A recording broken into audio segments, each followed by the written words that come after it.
just tell you about. So I would really want to ask you three broad questions in 3 areas, because I think there's no point just limiting the discussion to just your commerce role, but I just want to talk to you also a little bit about the economy after that, and maybe a question which we all want to hear as to what's India doing in terms of wanting to create jobs and a better supply chain. So the first question, Piyush, is about, doing a trade deal is a lot about personalities, right? And you saw how well your Prime Minister hit off with the President. So how's your relationship with your counterpart there, Ambassador Lighthizer? And do you think that riding in the momentum of the two bosses' good temperament and enthusiasm, do you think the two of you can at least announce something quick, easy, and then a larger one? Because I really think it's about chemistry and personalities, and I think I'd love to get your view on that. I can say without any hesitation whatsoever that Ambassador Lighthizer is a great guy. We both hit it off quite well. I jokingly tell him that he overestimates his own feeling that he's not very good to people. He often tells me that, I'm very mean in my negotiations. He'll prefer not to meet me. But when I met him, and every time that I've talked to him, I found him to be a wonderful person. Every negotiator, every trade negotiator has to protect his interests, his country's interests, his own trade imperatives. And I think he's doing a fabulous job for his country.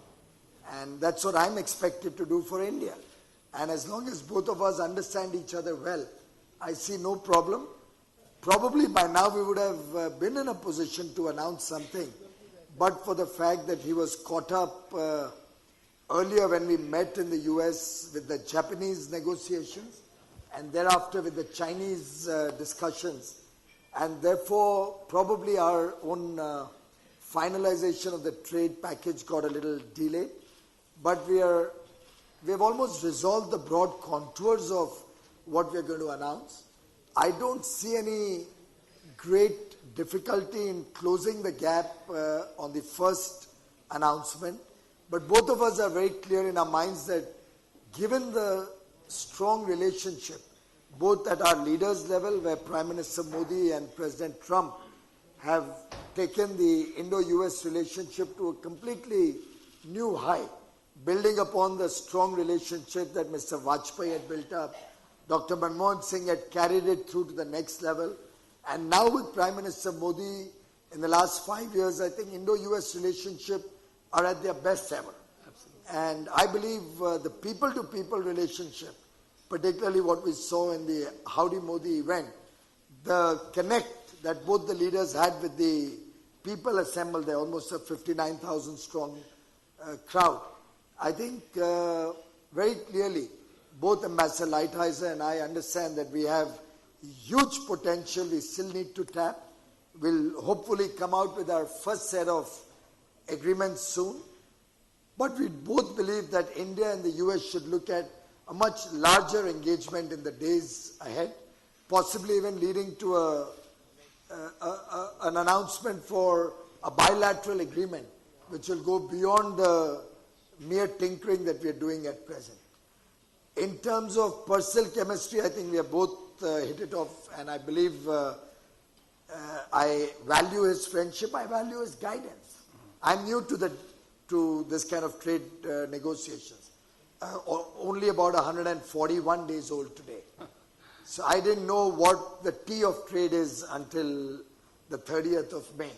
So it's a great learning experience for me.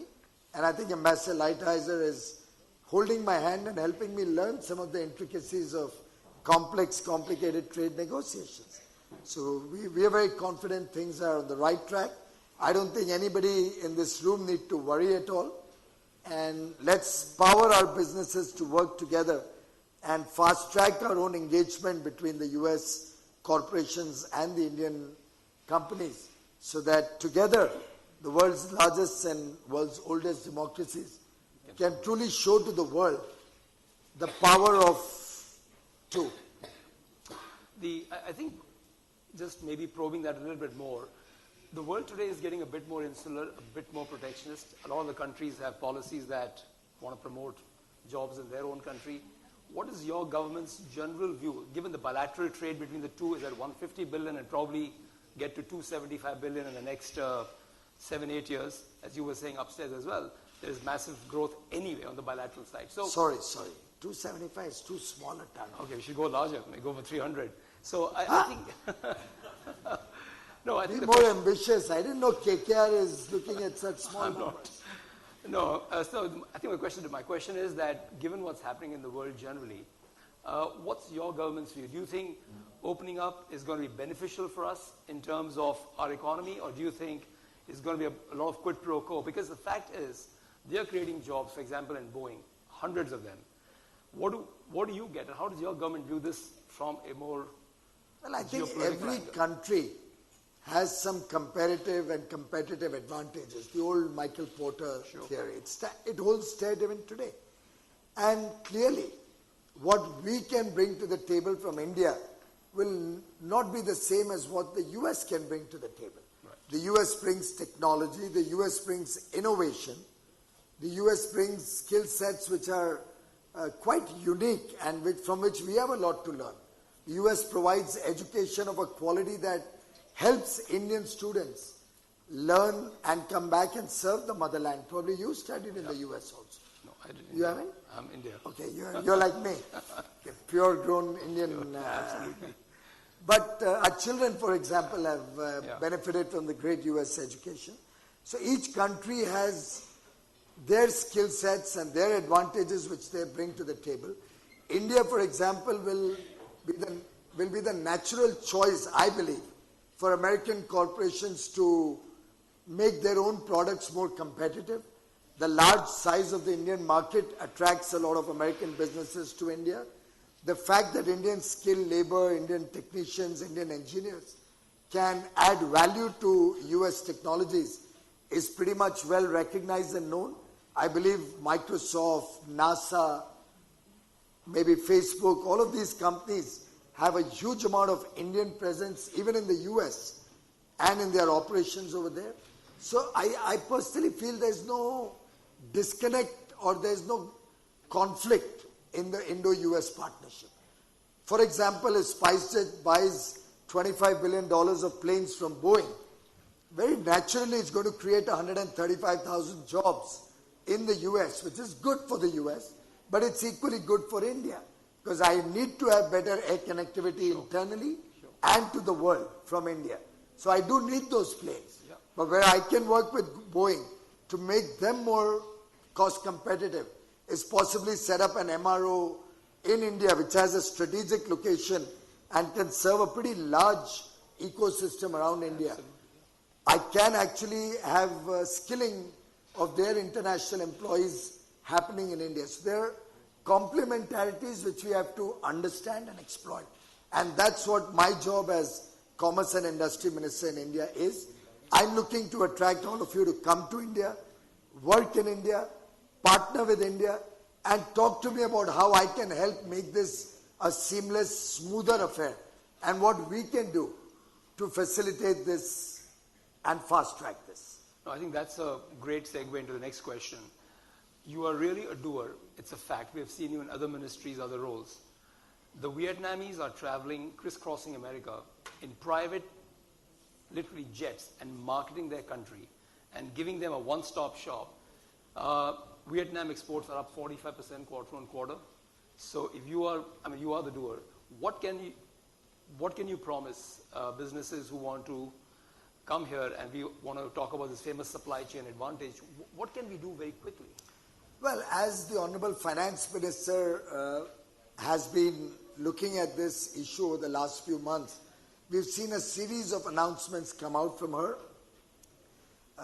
including the very important announcement to bring corporate tax rates significantly down so that we are more aligned with the ecosystem with which we are competing. Today we are very, very comparable to what Vietnam or Indonesia and all the other countries have to offer. We would probably be equal, if not less, for new businesses compared to American corporate tax rates also now. And apart from that, we in the Commerce Ministry and Industry Ministry are working to see how we can create truly create a single window. We've had single windows in India for God knows how many years.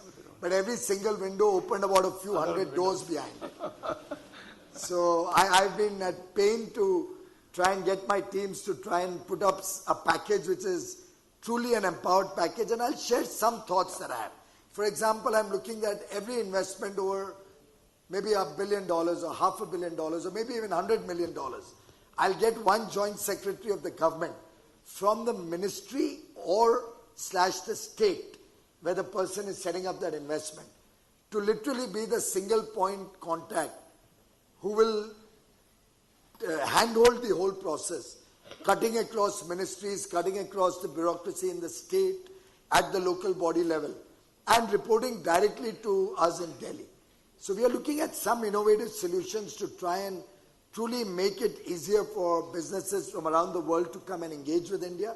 I welcome ideas. So if any of you has some better ideas, better experiences, maybe from China, maybe from Taiwan, maybe from anywhere else in the world, I'll love to hear from you. I'd love to receive a mail from you or a note from you giving me what those thoughts are. And as far as trotting around the US in private planes is concerned, I'm subcontracting that to Mukesh Aghi. So, no, because no, that's sorry. So I want to ask you about a little bit about the economy. Now that we have you here, and I know I've been shown the thing for 5 minutes, but you have a perspective on a lot of things, and frankly, to attract investment, you talked about tax. I think you should talk about infrastructure, logistics. It's not just easy to get investment unless you can connect all the dots in the government. And I know, again, you're probably reaching out to this ministry and that ministry and trying to pull it together. What's the experience in that? If there's one suggestion, if we could like collectively give you as the government is, can the government within themselves connect the dots better and really make it easy? Because you're very happy with the corporate tax cut, but then the logistical and infra cost make cost of doing business 20% expensive here than anywhere else. So it's going to be a much more coordinated approach, I think. But that's just a suggestion. I know that's there's a no very easy good solution. suggestion, and I'm happy to take this up as a challenge. In fact, the Honorable Prime Minister has created a logistics group which is housed in my ministry, which cuts across all the other sectors. So roads, airways, the railways also is with me for the present. So railways, seaways, inland waterways. So all of these have been brought together on one platform as a logistics group. We have a special secretary at the highest level engaged in trying to see how we can bring down the cost from the current levels to at least 2/3, if not less. GST was one very good move in that direction. In fact, I'm told with all the checkposts and all gone, truck movement has become much faster across the country. I need to make railway freight more competitive, and I'm happy and open to suggestions if any of our colleagues have here. I'm trying to make it possible for everybody to own their own trains and rakes and wagons and empower them with a little bit more freedom on pricing and freedom on running the show so that we can bring in some competition within the rail transport system, and hopefully that will bring in better efficiency. Somebody mentioned about safety being a focus. Along with that, efficiency is equally a focus. So we are trying to see how we can use better OR techniques. I've asked them to do a zero-based timetable. Will you believe the timetable is something which started maybe a few decades ago and is being built upon over the years for so many decades. So I've asked my team to see, and if any of you have a good OR team or you know of a good OR team, please refer them to us. I'm looking for a good OR expert who can understand the intricacies of a train system which spans nearly 70,000 route kilometers across the country.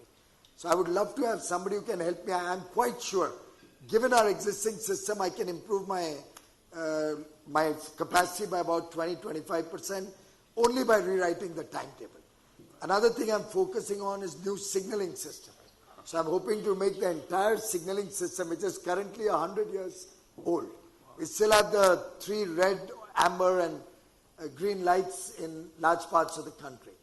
So we're trying to revamp the entire signaling system, which my own estimate is that about 40% capacity can be enhanced only by spending about $15 billion on the signaling system, possibly less as it gets made in India and I get economies of scale like it happened with the LED program. Yeah, that was fantastic. So there are the opportunities in India are huge. No other country. China has been able to largely meet its initial infrastructure requirements. Also, China has a lot of state-owned enterprises which never allowed the other companies to compete with them. Whereas in India, we open it up for everybody to compete. Also, Vietnam, Indonesia, all these countries wouldn't have the large market that India can offer. Sure. So any company coming and setting up in India not only opens the door to market your product within India, but also then becomes, you can have the economies of scale to start looking outward to the rest of the world from India. Fantastic. Last question. How do you split your time between the two ministries? On a need-to basis. I think all of us multitask, all of us have different responsibilities, and with using all the best of management principles which you use or I use in my previous haftar, I think it's not very difficult to really look at the issues that are bothering you to have what I've done is I'm looking at transparency. In the last 5 years, you've seen every ministry I headed, we've looked at putting everything else, all the data on apps. And then the people of India and the media does the job of monitoring the role of everybody for me. So my job becomes much easier. Everybody else on the apps is looking to see where I've failed because they're desperately looking to attack me. So that makes my job much simpler. No, you're very transparent, you're very candid. That's why they attack you. But you must continue being candid and transparent. Well, thank you. I know I'm being shown the time out message, but Piyush, thank you very much. It's you always get a sense of passion and energy that you bring to the job. It's fantastic. It's Thank you. Thank you very much. Thanks a lot. And I hope you have a good engagement through the second annual India Leadership Summit. Any of you have any issues, I can even have one or two of my officers stay back here in the afternoon over tea or something. That's a good idea. If anybody has any issues, I can have a railway official Especially and a commerce official. I think on the pharma and on the medical equipment side, if people had questions upstairs, they should probably try and connect with the officers, right? I think the amount of time I've invested on that business is huge. is disproportionate. You should probably set up your own factory there. Thank you. Thank you. Thanks.